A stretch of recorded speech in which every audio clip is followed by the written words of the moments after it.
गुंजन सिंह स्वागत करती हूँ आपका आपके अपने चैनल टारगेट विद हिंदी पर। तो दोस्तों, हिंदी साहित्य के मोस्ट इंपोर्टेंट क्वेश्चंस की सीरीज में हम लेकर आए हैं 30 का पीस, और इसी 30 के पीस के माध्यम से हम पिछले वर्षों में आए हुए तथा आगामी विभिन्न परीक्षाओं में अति संभावित प्रश्नों को टॉपिक वाइज क्लियर करते चलेंगे विद एक्सप्लेनेशन। हर एक क्वेश्चन एग्जाम के पॉइंट ऑफ व्यू से मोस्ट इंपोर्टेंट होगा, चाहे वह एग्जाम टीजीटी का हो, पीजीटी की, नेट, जेआरएफ। तो दोस्तों, आज की वीडियो में हम लेकर आए हैं प्रयोगवाद और नई कविता। दोनों ही टॉपिक एक ही वीडियो में हम क्लियर कर लेंगे और हर एक क्वेश्चन चुना हुआ होगा, एग्जाम के पॉइंट ऑफ व्यू से मोस्ट इंपोर्टेंट होगा। तो प्लीज वीडियो को अंत तक अवश्य देखें, और जिन्होंने हमारे चैनल को अभी तक सब्सक्राइब नहीं किया वह प्लीज हमारे चैनल को सब्सक्राइब करें। तो चलिए बिना समय को व्यर्थ गवाए शुरू करते हैं। आज का हमारा फर्स्ट क्वेश्चन है, प्रयोग अपने आप में इष्ट नहीं है वरन वह साधन है, यह कथन किस वाद से संबंधित है? ऑप्शन है प्रगतिवाद, छायावाद, यथार्थवाद या प्रयोगवाद। तो दोस्तों, इसका सही आंसर हो जाएगा ऑप्शन नंबर डी, प्रयोगवाद। और जहां प्रयोगवाद का नाम आता है दोस्तों, वहां अज्ञेय का नाम स्वाभाविक रूप से हमारे माइंड में आ जाता है। दोस्तों, अज्ञेय की बात हो रही है, प्रयोगवाद की बात हो रही है, तो अज्ञेय का पूरा नाम है सच्चिदानंद हीरानंद वात्सायन अज्ञेय। इन्होंने प्रयोगवाद के बारे में अपनी दूसरे सप्तक की भूमिका में लिखा है कि प्रयोग का कोई वाद नहीं है, हम वादी नहीं रहे और नहीं हैं। प्रयोग अपने आप में इष्ट या साध्य नहीं है, अतः हमें प्रयोगवादी कहना उतना ही सार्थक या निरर्थक है जितना हमें कवितावादी कहना। तो दोस्तों, यह कथन किस बात से संबंधित है? प्रयोगवाद से। नेक्स्ट क्वेश्चन है, प्रयोगवाद के प्रवर्तक के अनुसार प्रयोगवादी कवि का मुख्य तथ्य क्या था? ऑप्शन है नए काव्य उपकरणों का प्रयोग, भावुकता के स्थान पर बौद्धिकता की प्रतिष्ठा, नई राहों का अन्वेषण या काव्य की पूर्व परंपरा का निषेध। दोस्तों, यह क्वेश्चन पूछा गया था टीजीटी परीक्षा 2011 में। प्रयोगवाद में क्या होता है, क्या है प्रयोगवाद, वो इससे स्पष्ट हो जाता है। तो दोस्तों, सन 1943 में तार सप्तक का प्रकाशन होते ही यह स्पष्ट हो गया कि कविता ने प्रगतिवाद से भिन्न चेतना ग्रहण करनी प्रारंभ कर दी है। दोस्तों, इस चेतना का निर्माण युगीन परिवेश यानी कि निराशा, कुंठा, व्यष्टि और समष्टि का जो संघर्ष चल रहा था उस टाइम, तो इससे व्याप्त राजनीतिक सामाजिक दर्शन के समन्वय से हुआ था। तार सप्तक की योजना फुटकर लघु संकलनों की परेशानियों से बचने के लिए तैयार की गई थी। जब यह प्रकाशन योजना सामने आई तब कहीं यह सोचा गया कि संकलित कवि अन्वेषी दृष्टिकोण के हों। भूमिका में अज्ञेय ने स्पष्ट किया कि उनके एकत्र होने का कारण ही यह है कि वे किसी एक स्कूल के नहीं हैं, किसी मंजिल तक पहुंचे हुए नहीं हैं, अभी राही हैं, राही नहीं राहों के अन्वेषी। दोस्तों, प्रयोगवादी कवि का मुख्य तथ्य है नई राहों का अन्वेषण। तो हमारा ऑप्शन नंबर सी सही हो जाएगा। नेक्स्ट क्वेश्चन देख लेते हैं, निम्न में से किसका संबंध प्रयोगवाद से नहीं है? ऑप्शन है मनोविश्लेषणवाद, अस्तित्ववाद, कलावाद या स्वच्छंदतावाद। तो दोस्तों, इसका सही आंसर हो जाएगा ऑप्शन नंबर डी, स्वच्छंदतावाद। ये जो स्वच्छंदतावाद का संबंध है ये छायावाद से है, बाकी के ये तीनों प्रयोगवाद से संबंधित हैं। नेक्स्ट क्वेश्चन है, प्रयोगवाद की जन्मदात्री पत्रिका है। प्रयोगवाद की जन्मदात्री पत्रिका, जिसने प्रयोगवाद को जन्म दिया, वह पत्रिका कौन सी है? ऑप्शन है आपके तार सप्तक, प्रतीक, नए पत्ते या नई कविता। तो दोस्तों, ये जो प्रयोगवाद है इसका प्रमुख स्वर प्रतीक पत्रिका के प्रकाशन के साथ सुनाई दिया। तो इसकी जो जन्मदात्री पत्रिका है वह है प्रतीक। नेक्स्ट क्वेश्चन है इसी क्रम में, तार सप्तक, दूसरा सप्तक और तीसरा सप्तक का संपादन किसने किया? ऑप्शन है अज्ञेय, धूमिल, रघुवंश या त्रिलोचन। तो दोस्तों, इनका संपादन किया था अज्ञेय ने। सच्चिदानंद हीरानंद वात्सायन अज्ञेय द्वारा संपादित तार सप्तक 1943 में प्रकाशित हुआ। आगे चलकर अज्ञेय ने दूसरा सप्तक 1951, तीसरा सप्तक 1959 भी संपादित किया। इन तीनों सप्तकों में 7 कवियों की रचनाएं संग्रहित हैं। नेक्स्ट क्वेश्चन देख लेते हैं, तार सप्तक का प्रकाशन वर्ष है। ऑप्शन है सन 1940, 1943, 1955 या 1958। तो दोस्तों, सन 1943 में यानी कि ऑप्शन नंबर बी में तार सप्तक का प्रकाशन हुआ। दोस्तों, ये भी पूछा जा सकता है कि तार सप्तक का प्रथम बार प्रकाशन किस वर्ष हुआ था या तार सप्तक का प्रकाशन किस सन में हुआ। तो इसका सही आंसर हमारा यही रहेगा 1943। नेक्स्ट क्वेश्चन देखते हैं, तीसरा सप्तक कब प्रकाशित हुआ? ऑप्शन है 1960, 1959, 1951 या 1970। तो अभी डिस्कस किया था, तीसरा सप्तक कब प्रकाशित हुआ दोस्तों? 1959 में, यानी कि हमारा ऑप्शन नंबर बी सही हो जाएगा। नेक्स्ट क्वेश्चन है, प्रयोगवादी कवियों की रचनाएं किस सप्तक में संग्रहित हैं? ऑप्शन है तार सप्तक, दूसरा सप्तक, तीसरा सप्तक या चौथा सप्तक। तो दोस्तों इसका सही आंसर हो जाएगा ऑप्शन नंबर ए। हिंदी में प्रयोगवाद का प्रारंभ हुआ था 1943 में अज्ञेय द्वारा संपादित तार सप्तक के प्रकाशन से, और तार सप्तक का प्रकाशित हुआ था 1943 में। दोस्तों प्रयोगवादी कवियों की रचनाएं तार सप्तक में संग्रहित हैं। तार सप्तक में 7 कवि शामिल हैं। कितने कवि शामिल हैं? सप्तक यानी कि 7 कवि शामिल हैं। और प्रयोगवाद को प्रपद्धवाद और नई कविता के नाम से भी जाना जाता है। दोस्तों गणपति चंद्र गुप्त ने इसे मुन्नी, युवती और बहू की संज्ञा दी। अज्ञेय जी ने इसे राहों का अन्वेषी भी कहा। नेक्स्ट क्वेश्चन है, अज्ञेय कौन से वाद के कवि हैं? प्रगतिवाद, प्रयोगवाद, छायावाद या इनमें से कोई नहीं है? तो ये तो बहुत इजी है, आपने इसका आंसर कर दिया होगा। अज्ञेय का नाम आते ही आता है हमारा प्रयोगवाद। अज्ञेय हैं प्रयोगवाद के कवि। नेक्स्ट क्वेश्चन है, निम्नलिखित में से कौन तार सप्तक का कवि नहीं है? ऑप्शन है शमशेर बहादुर सिंह, गिरजा कुमार माथुर, मुक्तिबोध या प्रभाकर माचवे। पहली चीज तो हम आपको ये बता दें कि जहां आएगा तार सप्तक का नाम तो उससे आपको ये समझ जाना है कि तार सप्तक की बात हो रही है, यानी कि प्रथम तार सप्तक की बात हो रही है ना।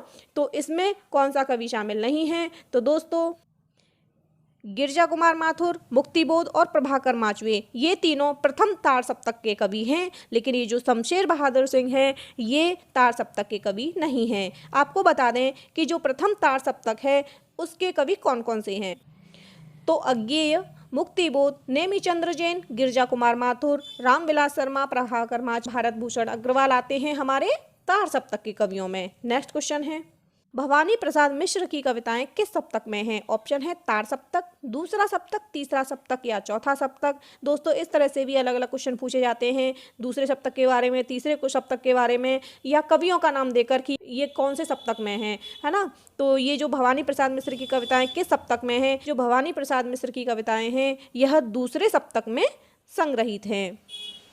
दूसरे सप्तक के अन्य कवि हैं शमशेर बहादुर सिंह, हरि नारायण व्यास, रघुवीर सहाय, शकुंतला माथुर, नरेश मेहता और धर्मवीर भारती, और एक तो ये भवानी प्रसाद मिश्र हैं ही। नेक्स्ट क्वेश्चन है, सन 1951 में प्रकाशित दूसरा सप्तक में कौन सी कवियत्री शामिल थीं? ऑप्शन है अमृता भारती, कीर्ति चौधरी, शकुंतला माथुर या सुमन राजे। तो दोस्तों ये जो शकुंतला माथुर हैं यह दूसरे सप्तक में शामिल थीं। और जो दूसरा सप्तक है उसमें कौन कौन से कवि शामिल हैं हमने अभी डिस्कस किया था। इसी क्रम में नेक्स्ट क्वेश्चन देख लेते हैं, केदारनाथ सिंह के सप्तक के संकलित कवि हैं? ऑप्शन है तार सप्तक, दूसरा सप्तक, तीसरा सप्तक या चौथा सप्तक। तो दोस्तों ऑप्शन नंबर सी सही हो जाएगा, तीसरा सप्तक। जो केदारनाथ सिंह है यह तीसरे सप्तक के संकलित कवि हैं। तीसरा सप्तक प्रकाशित हुआ था 1959 में। कब हुआ था? 1959 में। इसके कवि हैं केदारनाथ सिंह, कुंवर नारायण, कीर्ति चौधरी, विजयदेव नारायण शाही, प्रयाग नारायण त्रिपाठी, सर्वेश्वर दयाल सक्सेना और मदन वात्सायन। दोस्तों किस सप्तक में कौन कौन से कवि हैं, इन कवियों के नामों को याद करने की एक बेहतरीन ट्रिक बहुत जल्दी बनाने वाले हैं हम। इसी क्रम में नेक्स्ट क्वेश्चन देख लेते हैं, नई कविता के तीसरा सप्तक के कवि कौन हैं? ऑप्शन है केदारनाथ सिंह, महादेवी वर्मा, रामकुमार वर्मा या सुमित्रानंदन पंत। तो दोस्तों इसका सही आंसर हो जाएगा option number A, Kedarnath Singh. Next question देख लेते हैं, चौथा सप्तक में संकलित कवित्री हैं? ऑप्शन है शकुंतला माथुर, सुमन राजे, मनिका मोहिनी या कीर्ति चौधरी। तो दोस्तों इसका सही आंसर हो जाएगा option number D, Kirti Chaudhary. ये जो चौथा सप्तक है इसका प्रकाशन हुआ था 1979 ईस्वी में। तो दोस्तों इसमें 7 कवि आते हैं, प्रत्येक सप्तक में 7 कवि आते हैं, और इसमें 7 कवि आते हैं वह हैं श्री राम वर्मा, अवधेश कुमार, राजकुमार कुंभज, सुमन राजे, राजेंद्र किशोर, स्वदेश भारती और नंद किशोर आचार्य। इसी क्रम में नेक्स्ट क्वेश्चन है, तार सप्तक का संबंध किस काव्य धारा से है? ऑप्शन है प्रगतिवाद, प्रयोगवाद, हालावाद या अकविता। तो दोस्तों इसका सही आंसर हो जाएगा ऑप्शन नंबर बी। ये जो तार सप्तक है इसका संबंध किससे है? प्रयोगवाद से। नेक्स्ट क्वेश्चन, बसंती हवा कविता के रचयिता कौन हैं? ऑप्शन है त्रिलोचन, नागार्जुन, केदारनाथ सिंह या केदारनाथ अग्रवाल। तो दोस्तों इसका सही आंसर हो जाएगा option number D, Kedarnath Agrawal. Kedarnath Agrawal के द्वारा रचित कविता है बसंती हवा। नेक्स्ट क्वेश्चन है, आत्महत्या के विरुद्ध कविता संकलन के कवि हैं? ऑप्शन है सर्वेश्वर दयाल सक्सेना, धर्मवीर भारती, रघुवीर सहाय या मुक्तिबोध। तो दोस्तों ये जो आत्महत्या के विरुद्ध कविता संकलन है इसके कवि हैं रघुवीर सहाय, यानी कि ऑप्शन नंबर सी सही हो जाएगा। रघुवीर सहाय जो हैं ये अज्ञे द्वारा संपादित दूसरे सप्तक के प्रमुख कवि हैं, दूसरे सप्तक के, ठीक है, ये दूसरे सप्तक में आते हैं। इनके अन्य कविता संग्रह हैं सीढ़ियों पर धूप में, हंसो हंसो जल्दी हंसो, लोग भूल गए हैं, कुछ पत्ते कुछ चिट्ठियां, एक समय था। ठीक, नेक्स्ट क्वेश्चन है कुआनो नदी कविता संग्रह के कवि हैं? ऑप्शन है त्रिलोचन, भारत भूषण अग्रवाल, अज्ञेय या सर्वेश्वर दयाल सक्सेना। तो इसका सही आंसर हो जाएगा option number D, Sarveshwar Dayal Saxena.